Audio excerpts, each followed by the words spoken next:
और सबसे पहले बात करते हैं यूपी उपचुनाव से जुड़ी बड़ी खबर की। 10 सीटों पर पार्टियों ने प्रभारी बना दिए हैं। मिल्कीपुर कटहरी सीट पर प्रभारी नियुक्त किया गया है। सभी पार्टियों ने अपने प्रभारी उतारे हैं। मिल्कीपुर में बीजेपी से सीएम योगी संभाल रहे हैं कमान, तो सपा से अवधेश प्रसाद को जिम्मेदारी मिली है।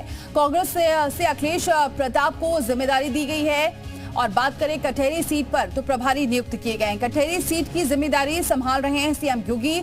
सपा से शिवपाल यादव को जिम्मेदारी दी गई है, तो कांग्रेस से नसीमुद्दीन सिद्दीकी को जिम्मा दिया गया है।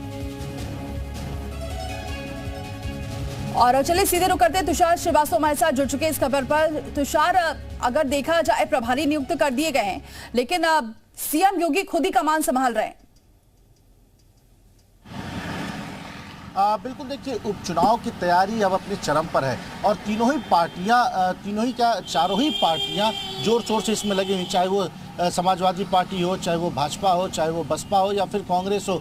देखिए, एक तरफ अगर बात करें तो भारतीय जनता पार्टी की तरफ से सीएम योगी ने खुद कमान संभाली है मिल्कीपुर की और कटहरी की। इसके अलावा समाजवादी पार्टी से खुद अवधेश प्रसाद हैं।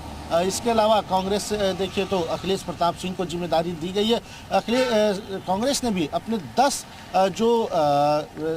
जहां पे 10 सीटों पे जहां उपचुनाव होना है वहां पे अपने पर्यवेक्षक नियुक्त कर दिए हैं। आपको बताऊं तो पर्यवेक्षक कांग्रेस ने बनाए हैं, तो वहीं पे प्रभारी नियुक्त किया है भारतीय जनता पार्टी में, जिसमें से अगर कांग्रेस की बात करें तो कांग्रेस में सीसामऊ से किशोरी लाल शर्मा को पर्यवेक्षक बनाया गया है। किशोरी लाल शर्मा जो कि अमेठी से सांसद बने हैं, कांग्रेस के पुराने नेता रहे हैं, काफ़ी करीबी हैं, उनको सांसद बनाया गया। इसके अलावा मीरापुर से इमरान मसूद को पर्यवेक्षक बनाया गया। कुंदरकी से राकेश राठौर को, गाजियाबाद से तनुष पुनिया को, मझवा से वीरेंद्र चौधरी को बनाया गया। फूलपुर से उज्जवल रमन सिंह को पर्यवेक्षक बनाया गया।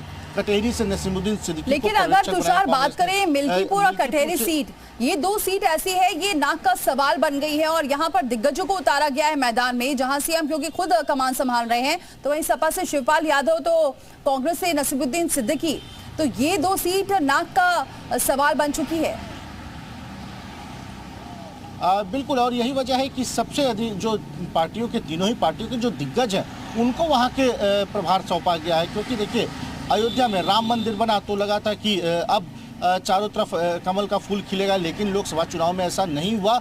और सबसे बड़ी बात है कि अयोध्या से ही भारतीय जनता पार्टी हार गई और यही वजह है कि खुद मुख्यमंत्री योगी आदित्यनाथ ने अयोध्या की कमान संभाली है और मिल्कीपुर सीट जिताने की जिम्मेदारी ली है। इसके अलावा समाजवादी पार्टी से वहाँ से सांसद अवधेश प्रसाद चुने गए, जो कि पहले वहाँ के विधायक थे मिल्कीपुर के।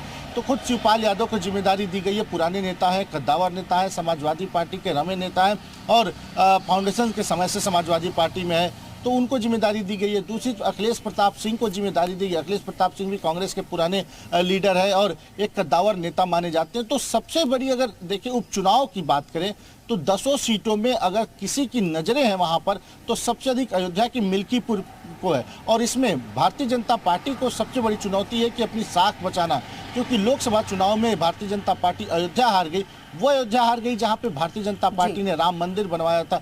वो अयोध्या हार गई जहां पे पूरी साख लगी थी, अयोध्या का विकास किया था भारतीय योगी सरकार ने। उसके बाद भी वहां पे हार का सामना करना पड़ा, तो तमाम सवाल उठे थे भारतीय जनता पार्टी के ऊपर। तो ऐसे में इस बार का जो उपचुनाव है उसमें अगर कोई हॉट सीट अगर कहें, सबसे अधिक कोई हॉट सीट बनी हुई है तो वो है मिल्कीपुर अयोध्या की। बिल्कुल, ये हॉट सीट है और उस पर नजर आएगी। बहुत शुक्रिया तुषार, ये तमाम अहम जानकारी हम तक पहुंचाने के लिए।